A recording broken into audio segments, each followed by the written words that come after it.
नमस्कार और स्वागत है। चलिए आज फटाफट विद्युत यानी इलेक्ट्रिसिटी के सारे ज़रूरी कॉन्सेप्ट्स को दोहराते हैं। ये आपके आने वाले एग्जाम के लिए एक सुपर क्विक और असरदार रिवीजन होने वाला है। तो सबसे पहले सबसे बड़ा सवाल, एक इलेक्ट्रिक सर्किट आखिर सच में काम करता कैसे है? अगले कुछ मिनट्स में ना हम इसी सवाल की जड़ तक पहुंचेंगे।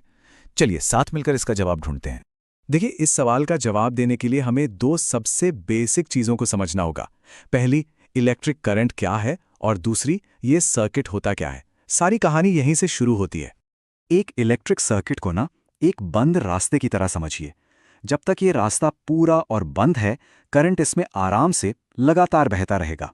और स्विच का काम क्या है? बस इसी रास्ते को जोड़ना या तोड़ना। स्विच ऑन किया मतलब रास्ता जुड़ गया और करंट बहने लगा। स्विच ऑफ किया मतलब रास्ता टूट गया, करंट रुक गया। सिंपल। अच्छा, अब जरा इस डायग्राम को देखिए। ये एक सिंपल सर्किट के सारे जरूरी हिस्से दिखा रहा है। यहाँ एक सेल है जो पावर सोर्स है, एक बल्ब है जो जलेगा, करंट को नापने के लिए एक एमीटर है, और हाँ, एक स्विच। एक बात जो हमेशा याद रखनी है वो ये कि करंट हमेशा सेल के प्लस यानी पॉजिटिव टर्मिनल से निकलकर माइनस यानी नेगेटिव टर्मिनल की तरफ बहता है।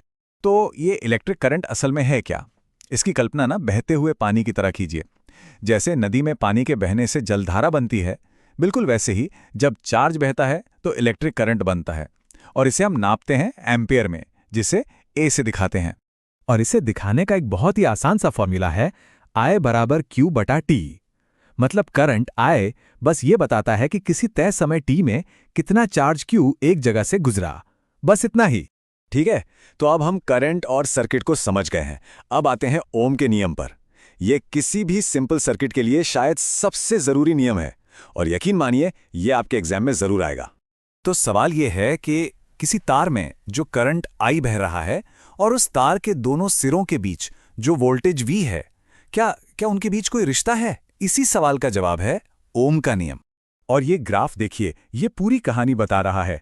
जैसे जैसे हम वोल्टेज यानी V को बढ़ाते हैं, करंट यानी I भी ठीक उसी अनुपात में बढ़ता जाता है।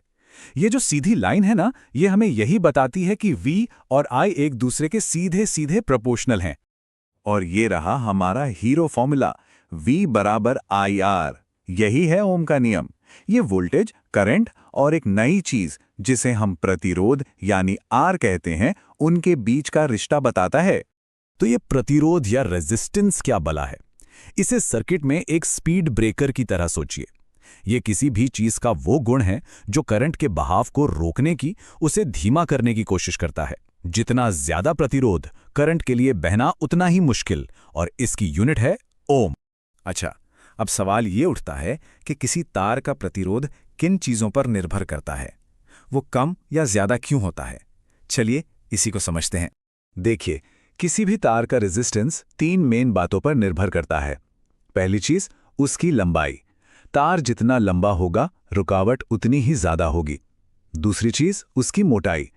तार जितना मोटा होगा, रुकावट उतनी कम होगी, करंट आसानी से बहेगा। और तीसरी चीज, वो बना किस चीज का है। जैसे तांबे का प्रतिरोध कम होता है और नाइक्रोम का बहुत ज्यादा। और ये फॉर्मूला इन सभी बातों को एक साथ ले आता है।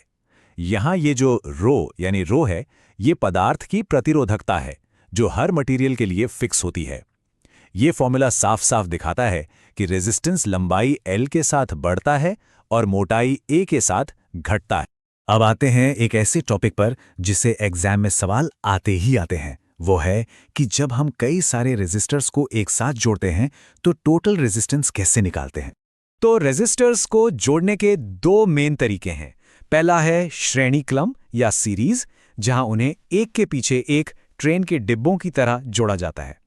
और दूसरा है पार्श्वक्रम या पैरेलल, जहां उन्हें एक दूसरे के ऊपर नीचे जोड़ा जाता है, जिससे करंट के लिए कई रास्ते बन जाते हैं। ये टेबल इन दोनों के बीच के सारे जरूरी अंतर साफ कर देती है। याद रखिए, सीरीज में करंट के लिए सिर्फ एक रास्ता होता है और टोटल रेजिस्टेंस बढ़ जाता है। वहीं पैरेलल में करंट बढ़ जाता है, वोल्टेज सेम रहता है और टोटल रेजिस्टेंस घट जाता है। सवाल हल करने के लिए ये अंतर समझना बहुत बहुत जरूरी है। चलिए अब एग्जाम से ठीक पहले एक नज़र में सारे ज़रूरी फॉर्मूलों को देख लेते हैं। ये आपके लास्ट मिनट रिवीजन के लिए सबसे काम की स्लाइड है। ये है आपकी फाइनल चीट शीट। यहाँ करंट, वोल्टेज, रेजिस्टेंस और सीरीज पैरेलल के सारे ज़रूरी फॉर्मूले एक जगह पर हैं।